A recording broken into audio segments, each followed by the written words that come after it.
Cricket کی Bible سے Pakistani out, بین Stokes نے بازی مار لی۔ کرکٹ کی بائبل مانے جانے والی کتاب وزڈن میں رواں برس کوئی بھی پاکستانی کھلاڑی جگہ بنانے میں کامیاب نہ ہو سکا۔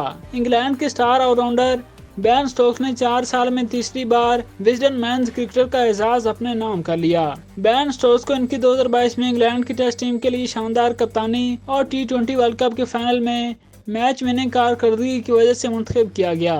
آل راؤنڈر انگلینڈ کی ٹیسٹ ٹیم کے کوچ برینڈن مکولم کے ساتھ وزڈن کے 160ویں ایڈیشن کے کور کی زینت بنے ہیں۔ وہ اس سے قبل 2019 اور 2020 میں بھی یہ ایوارڈ اپنے نام کر چکے ہیں۔ بین سٹوکس نے انگلینڈ کی ٹیسٹ ٹیم کا کپتان بننے کے بعد سے اب تک 12 میں سے 10 میچ جیتے ہیں۔ ان کی جارحانہ حکمت عملی نے ٹیم میں نئی روح پھونک دی ہے۔ انہوں نے وائٹ بال میں بھی عمدہ کارکردگی دکھائی اور گزشتہ برس نومبر میں T20 ورلڈ کپ کے فائنل میں پاکستان کے خلاف ان کی نصف سنچری نے انگلینڈ کی ٹرافی جیتنے میں بنیادی کردار ادا کیا تھا۔ وزڈن کے ایڈیٹر لانس بوت کا کہنا تھا کہ بین سٹوکس کے علاوہ کسی اور کرکٹر کا سوچنا مشکل ہے جس نے اپنی ٹیم کی قسمت اچانک بدل دی۔ انہوں نے کہا کہ جب بین سٹوکس نے ٹیسٹ ٹیم کی کپتانی سنبھالی تو انگلینڈ اپنے گزشتہ 17 میچز میں سے صرف ایک ہی جیت پایا تھا، لیکن اس کے بعد وہ پاکستان میں 3-0 سے ٹیسٹ سیریز جیتنے والی پہلی ٹیم بن گئی اور انہوں نے 10 میں سے 9 میچز جیتے۔ وہ بے مثال انداز اور جوش سے کھیلے۔ بین سٹوکس کے ٹیم میں ساتھی جونی بریسٹو کو وزڈن کی جانب سے ایجپٹن میں بھارت کے خلاف 2 سنچریوں کی وجہ سے